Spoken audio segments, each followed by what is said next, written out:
A loving mother was shot at her place of work, and to this very day, her killers remain uncaught. Hello, true crimerers. This is the case of Davida Peterson. Viewer discretion is advised.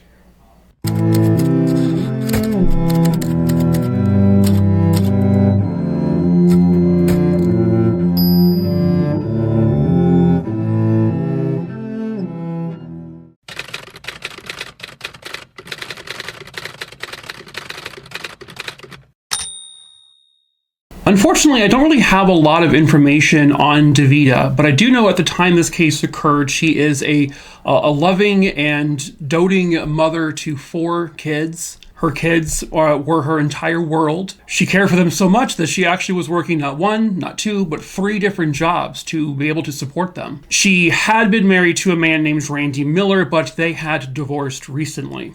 One of the jobs that Davida worked at was at a V1 propane store. I guess it was like a kind of like a gas station propane place. And on the night of May 8th, 1999, and this is in Rock Springs, Wyoming, by the way, she was not supposed to work that night, but one of her coworkers had to either switch shifts or she called off, and so Davida had to take the shift. That night, I believe Davida had gone out to dinner with her kids, and when it came time for her to go to work, I guess her one of her teenage daughters said, please don't go. I have a bad feeling. Just, please don't go. But Davida was like, I'll be fine. I do this all the time. Work these late shifts. Everything will be fine. It turns out everything was not going to be fine. Linda Beauchamp is Davida's sister.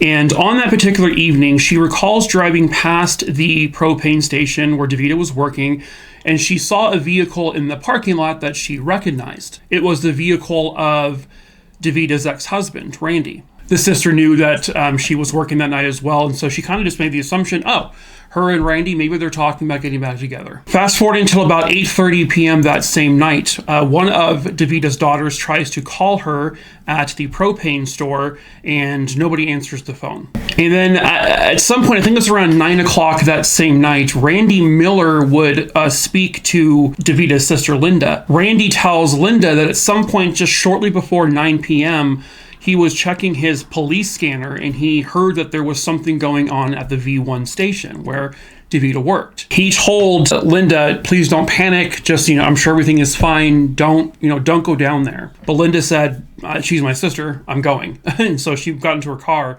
and began to drive towards the V1 station. So I'm a little confused on this part, and I want to be honest with that. When Linda saw Randy's car at the V1 station that night, I don't know if at that point Randy had already gone down there because of what he heard on the radio, or if he was there earlier and just maybe talking to her and then left, then heard the stuff on the radio later. I'm not 100% sure. But by the time Linda got to the V1 station, there were cop cars, there was yellow caution tape everywhere. This was a crime scene, and her immediate just panic and fear kicked in. When she approaches an officer and says, I'm Davida's sister, is she okay? He tells her, he's pretty much just honest and said, listen, there's been a shooting here. Someone has been shot. And the person who was shot was, in fact, her sister, Davida Peterson. The 40-year-old woman was already on her way to the hospital in an ambulance when Linda got to the crime scene. Davida Peterson had been shot directly through her head. It went through her, above her right eye, and then it entered out to the left side of her head. Unbelievably, she did not die from this immediately. Davida would eventually, so she was in a hospital there in Wyoming, but then she was medevaced to a Salt Lake City, Utah hospital.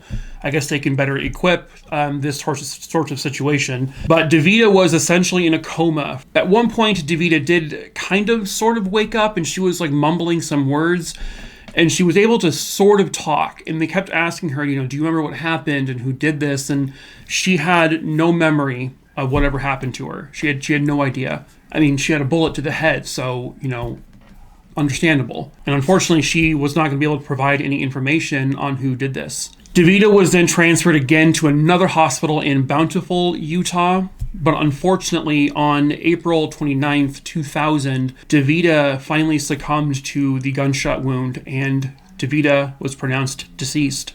She was just 40 years old. So basically what happened was at about 8:45 p.m. that night, a customer had entered the V1 station, and he was going into the store because he wanted to pay for his gas. So he walks in to pay for his gas, but does not see anyone right away. But behind the counter where the employee would work, and where the side door is, I guess it's like right in the same area, there was, when the customer walked past the counter, he saw a woman lying on the ground between that counter and that side door. And she was lying in a pool of blood, and it was more than obvious that she had been shot. Unfortunately, this was at a time where not every location had cameras. There were no cameras in the store. There were no cameras outside the store. And so unfortunately, this murder would not have been caught on camera. There were no witnesses. No one saw or heard anything. At least nobody has come forward to state they saw or heard anything. Police in Rock Springs, Wyoming, really from the get-go just looked at this as a robbery that turned deadly. I don't know if any money was stolen, and if so, how much. It looks like they're really kind of trying to keep a lot of stuff kind of private, so that in case they do find the suspect, and that suspect slips up and says something that they shouldn't know, so that might be why they're not releasing a lot of information. But they did suspect that this was the result of a robbery. And according to one article, they state that there is physical evidence that they have collected from the crime scene that is constantly being tested. But at this point, even now in 2025, there has been no results and no one has been captured. There was, I guess, a man in the area at some point that evening that people gave a description of. This guy who was 6 feet tall. He had brown hair, wearing a blue jeans and a buttoned-up shirt. Was seen at a nearby business next to the place where this all happened, but no one can place him at the V1 station. A couple of years go by, and there were two persons of interest, potential suspects, that were identified in the state of Utah. These two men were serving time in a Utah prison for committing robberies. They had robbed a convenience store in Ogden, Utah. I don't believe anyone died in that robbery, but they were captured soon afterwards. So one piece of evidence, potentially witness evidence that they had from this entire Davida Peterson murder is that a GMC pickup truck had been seen in the area somewhere around the V1 station around the time that this murder occurred. It was a late 80s model GMC pickup truck, and the image I'm showing is, I think, one that's very, very similar. Well, these two suspects who had robbed that store in Ogden, who are now in prison, well, one of them drove a truck that looked identical to the truck that was described being in the area. And so there is that suspicion that these two men were involved in Davida's murder. However, they do not have any evidence to actually place them in that crime scene. But when asked by people who knew these two men, they were both confirmed to be in the area there in Wyoming in 1999 on the day in question. But again, they could not physically place them in that crime scene. They had no physical evidence whatsoever. They only had very light circumstantial evidence from people saying what they thought they saw. Now, the first person that they actually had as a suspect, of course, which is pretty much always the case, is the ex-husband. Randy Miller, however, was described as a really gentle guy. Davida's sisters, her family, would say that Randy wasn't that kind of person. He was never violent towards her. They didn't really argue that much, in that he is really just this sweet guy who wouldn't do anything like that.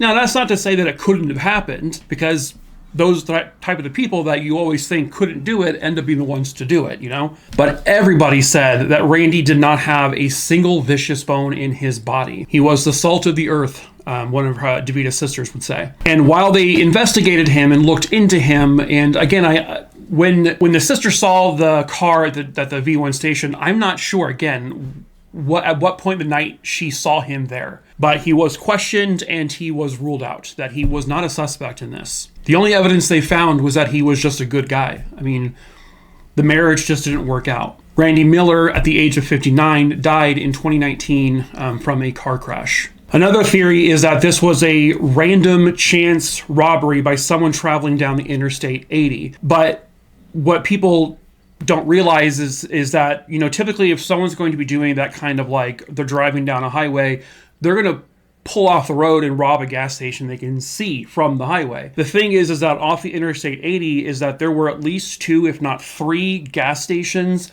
before you would ever get to the V1 station. The V1, which had a couple of gas pumps, was not really known for people to get gas from them that often because they actually charged the highest amount in the area. Their primary thing was selling propane. They barely had any snacks or drinks or anything inside the store. And so this was going to be like a low money type business. They would, if someone were to rob it, it's probably someone who knows about it, who would go out of their way to find that place, because you have more profitable gas stations before you get to that one. There is belief that maybe this was some kind of drug addict, something like that, who needed money to get a fix or something. And so this person robbed the gas station and ended up shooting someone. Linda one time got a tip from a cab driver who told her that he had dropped off a fare near the Sands Cafe that night, which I guess was right by where this happened. And later, he got a call from a local biker bar to come pick up the same guy he had dropped off at that other location earlier. And when he picked him up, now this guy had blood on his shirt. So Linda, the sister, goes to police with this information to the detective, and they said, "No, we've already talked to that guy. We've cleared him." Oh, okay. Well, nice of you to tell us. Why was there blood on his shirt, though? I mean, that's a little suspicious, especially the night this murder happened.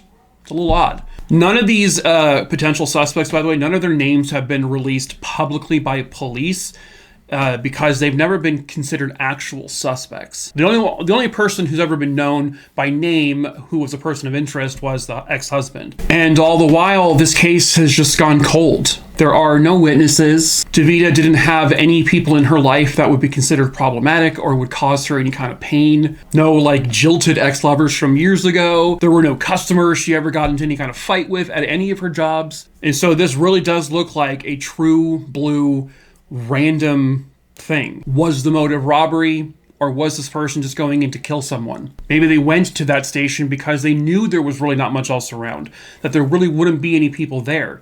And maybe that was a choice they made for that reason. But all they really have is, who knows? Whatever physical evidence they have not really gone into too much detail with what they have. But to this point, none of it's led to anything or anyone. But surely someone somewhere out there knows the truth about what happened to Davida Peterson on that night in 1999. They know what happened. They want to know who did it. Someone out there knows the reason. Someone out there knows the circumstance. Someone knows something. This really wasn't that long ago. So that person could very well still be out there. It could be these 2 men who were in Utah for the other robbery. But again, they've never been named an actual suspect and they never had any evidence tied to them. This could be a completely and utterly random person. And when you have that, that's a really hard case to solve, especially without much physical evidence and no video proof or anything, no witnesses or anything. If you have any information on the murder of Davida Peterson on May 8th, 1999, please contact the Rock Springs Police Department at 307-352-1588. Please, if you know something, if you saw something, please say something. Please help Davida and her 4 children that had to live their lives without their mom. Please help them get the justice they all very rightfully deserve.